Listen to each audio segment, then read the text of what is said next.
आदेश आदेश, जय सेवा, जय महाकाल। मैं आपका पुनः स्वागत करता हूँ मर्सीफुल ब्लेसिंग्स ऑफ देवी में, जहाँ हम अनेकानेक रहस्य और अनेकानेक चीज़ों को आपके आगे लेकर आते हैं।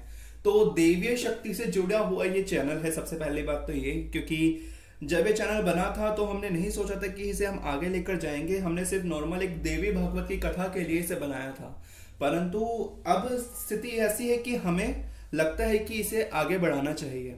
क्यों? क्योंकि जो रहस्य हैं वो लोग नहीं समझते, और कई लोगों ने कई, जैसे कहते हैं ना, कि अपने स्वार्थ के लिए लोगों ने चीज़ों को बदल दिया है। तो जो तांत्रिक चीज़ें हैं उनसे डरना नहीं चाहिए।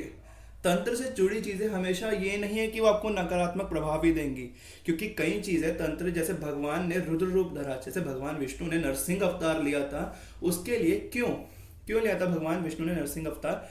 इसीलिए क्योंकि वे चाहते थे कि दुष्टों का सफाया हो। ऐसे ही भगवान शिव ने अवतार लिया। अब फर्क ये है कि मैं किसी एक संप्रदाय को, यहाँ पे किसी एक संप्रदाय को नहीं नकारना चाहता, क्योंकि कह सकता हूँ कि विष्णु की पूजा तो मैंने भी करी है, भगवान नारायण की। तो परंतु लोगों ने उनको ऐसा कर दिया कि भगवान विष्णु एकदम शुद्ध सात्विक है, परंतु वहाँ भगवान शिव बिल्कुल नकारात्मक है, बिल्कुल ही निंदनीय है। ऐसे ही स्थिति उत्पन्न कर दी है। भगवान भैरव का नाम सुनते ही लोग ऐसे डर जाते हैं। भगवान भैरव हो, चंड भैरव हो, ऐसे भैरव देव की मदिरा शराब का नाम सुनते हैं ऐसे घिन खाते हैं कि छी छी छी। एवं आप सोचो, काली माता की पूजा करने वाले लोग बोलते हैं कि मांस मदिरा माता को नहीं चढ़ानी चाहिए। क्यों? काली तंत्र में महाकाल बोलते हैं कि जो इंसान मांस और मदिरा से घिन करता है, या फिर जो मांस और मदिरा से चिढ़ता है, वो कभी काली भक्त हो ही नहीं सकता। उसने केवल काली देवी के नहीं, कि सिर्फ दुर्गा देवी के चामुंडा स्वरूप की आराधना करी है। उसने देवी काली की आराधना कभी करी ही नहीं। वह केवल चामुंडा को काली कह के पुकारता है। हाँ, मूल एक है, लेकिन शक्तियां और रूप बदल जाते हैं स्थिति के अनुसार। खैर, आज का टॉपिक बहुत इंटरेस्टिंग है कि भैरव देव के वस्त्र के ऊपर। तो भैरव देव के वस्त्र मैं आपको दिखा देता हूं। देखिए, भैरव देव को थोड़ा साइड कर देते हैं। ये कुछ नहीं है, एक काला वस्त्र है, काले रंग का कपड़ा है, शुद्ध है। वो थोड़ा हो गया है, सरवटें आ गई है इसके अंदर, क्योंकि मैं एक साथ कपड़े बनाता हूँ और सारी चीज़ों को इकट्ठा करके रख देता हूँ, फिर वो दबती रहती है तो सरवटें आना जायज़ है ही। इसके अलावा ये धुलने के बाद बहुत अजीब सा हो जाता है। मैं आपको दिखाता हूँ कैसा हो जाता है। ये एक बार 1 यूज़ का है या 2 यूज़ का ही बचता है बस। ये जैसे कि एक ये है, धागे लग गए हैं दूसरे वस्त्रों के इस पे। जैसे ये है, ये वीडियो बनाने से पहले भगवान भैरव को पहना रखा था मैंने, परंतु आपको दिखाने के लिए इसे उतारा गया था। तो ये एक वस्त्र है जो धुलने के बाद एकदम सॉफ्ट हो चुका है। और रियलिटी से, सच से कहूँ तो मैं, कि भगवान भैरव ऐसे वस्त्र को ज़्यादा पसंद करते हैं। क्यों? क्योंकि अपनी मुलायम, अपने आप में एक मुलायम है ये, और अपने आप में ही इसके अंदर एक पवित्रता है, क्योंकि भगवान भैरव ने इसे पहले ही धारण कर रखा है। खैर, बात ये आती है कि भगवान भैरव वैसे ही 15 दिन में, हफ्ते में एक बार वस्त्र बदलते हैं। तो मैं तो यही सोचता हूँ कि नया ही वस्त्र पहनाऊं सीधा। परंतु एक आध बार तो मैं कभी कभी, अगर पॉसिबल नहीं हो पाता, तो पुराना वस्त्र ही पहनाना पड़ता है धोकर। इसके अलावा एक ये वस्त्र है मेरे पास, एक और वस्त्र भी है, वो दिखाता हूँ। ये भी धुलने के बाद अजीब सा हो गया। इसका बुकरम है, इसके पीछे आपको पता है बुकरम की वजह से वस्त्र कैसे हो जाते हैं। तो बुकरम की वजह से ऐसे वस्त्र हो गए हैं। तो एक ये वस्त्र है, और इसका ये पटका है। ये सच कहूं तो मेरे लिए तो ये यूजलेस था, तो मैंने केवल एक बार दिवाली पे पहनाया है। इसके अलावा मैंने दूसरी बार इसे बिल्कुल भी नहीं पहनाया है। तो मेरे लिए ये यूजलेस ही है। तो मैं इसे ज़्यादातर कोशिश करता हूँ कि हाँ, इसकी जो कॉस्ट है उसका यूज़ कर लूँ। लाइक इसे मैं यज्ञ वगैरह जब करता हूँ, जब पहना देता हूँ भैरव देव को। इसके अलावा इसका कोई यूज़ नहीं है। वैसे ज़्यादातर इसे भैरव देव या फिर हनुमान जी की मूर्तियों पे पहनाया जाता है। तो मुझे ये अच्छा लगा था तो मैंने खरीद लिया, बट मेरे को ये यूजलेस लगा तो बट पे पहना ही देता हूँ कहीं ना कहीं। वैसे भैरव देव को इस तरीके के वस्त्र नहीं पहनाए जाते हैं। ये बात मैंने बस अपनी पर्सनल थी, मैंने बता दिया आपको। भैरव देव को जो वस्त्र पहनाए जाते हैं, ये 2 रंग है। इन 2 रंगों के अलावा भी आप रंग पहना सकते हैं, पर 2 रंग पहनाना ज्यादा अच्छा समझता हूँ। क्योंकि कह सकते हैं कि एक तरीके से ये कहीं हमारे कल्चर को डिपेंड करता है। केसरिया रंग हिंदू धर्म को रिप्रेजेंट भी करता है। इसके अलावा ये साधना में या फिर साधु पुरुषों में ज़्यादा इस्तेमाल होता है, क्योंकि भैरव देव एक बहुत बड़े साधक भी कहे जाते हैं, नाथ है इत्यादि। वैसे सबसे ज़्यादा इन्हें काला रंग प्रिय है, तो काले रंग के वस्त्र मैं ज़्यादा प्रेफर करूंगा कि आप लोग इन्हें काले रंग के ही वस्त्र पहनाएं। इसके अलावा भक्त के जैसे भाव होते हैं, ईश्वर भी वैसे ही वस्त्र स्वीकार कर लेते हैं। खैर, ये वस्त्र है जो भैरव देव को पहनाए जाते हैं। तो मैं आपको ये वस्त्र पहनाना सिखाता हूँ कि ये वाला वस्त्र मैं कैसे पहनाता हूँ और कैसे पहनाया जाता है। तो सबसे पहले हम भैरव देव की मूर्ति लेते हैं और इस वस्त्र को हम ऐसे फोल्ड कर लेंगे। इसके अलावा फिर भैरव देव को इसके ऊपर रखकर,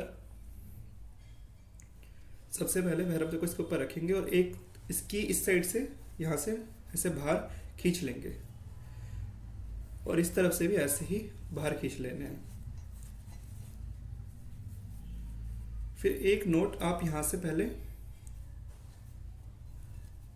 इस जगह से, ये वाला कपड़ा ऐसे आया है, इस वाली जगह से आगे ले आइएगा। यहां तक आप देख लीजिए, यहां तक आपका पूरा हो जाता है।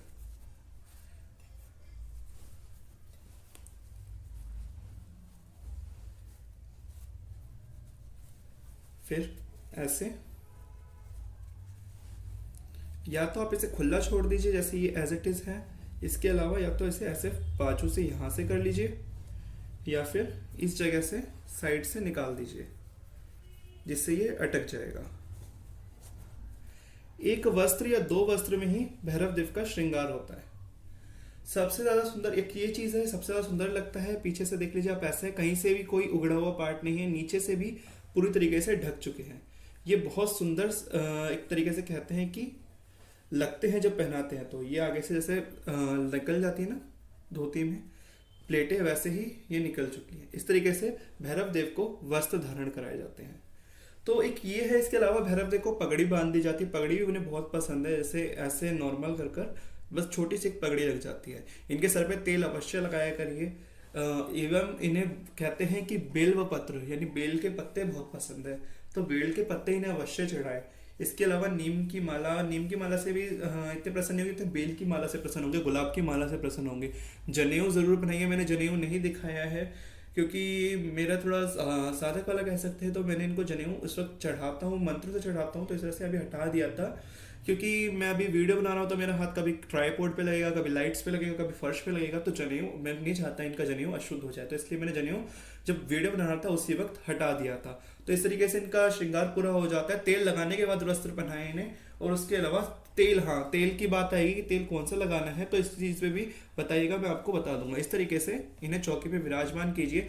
जब इनके जो सबसे ज़्यादा पसंदीदा दिन है वो है रविवार, शनिवार। ये 2 दिन भैरव देव को बहुत पसंद है। इन दिन भैरव देव की पूजा अवश्य करें। तो इस तरीके से इन्हें चौकी पे विराजमान कर दिया जाता है। तो फिर इनकी आरती वगैरह उतारी जाती है और इन्हें गुलगुले, रोट यानी गुलगुले होते हैं, पुए बोला जाता है। अलग अलग जगहों में अलग अलग तरीके से बोला जाता है। गुलगुले कहीं बोला जाता है, कहीं इन्हें पुए बताया जाता है। आटे में चीनी घोल कर बनाए जाते हैं वो, या फिर रोट इन्हें सबसे ज्यादा पसंद है। दूध इन्हें बहुत पसंद है। बैठो भैरव को अपने आपके घर में मूर्ति है तो इन्हें दूध का भोग अवश्य लगाया करें, इन्हें दूध बहुत प्रिय है।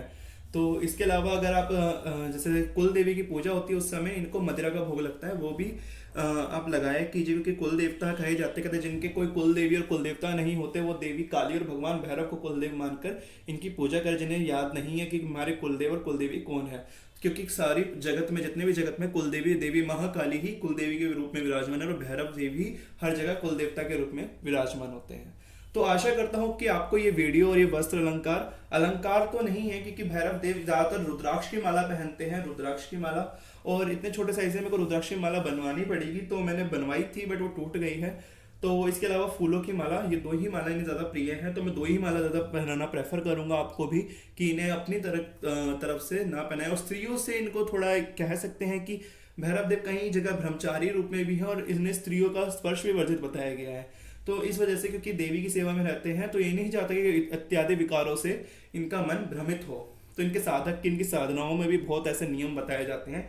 खैर, ये बातें आज की टॉपिक की, ये वस्त्रों की वीडियो बहुत लंबी ना हो जाए, इस चीज का ध्यान रखते हैं। आदेश जय सेवा, आपको ये वीडियो पसंद आएगी। मैं ध्यान रखूंगा कि आपके लिए आगे और भी चीजें लाता रहूं। तो हमारे साथ बनिए रहिएगा, क्योंकि आगे हम भैरव चालीसा भी डिस्कस करने वाले हैं। आदेश जय सेवा।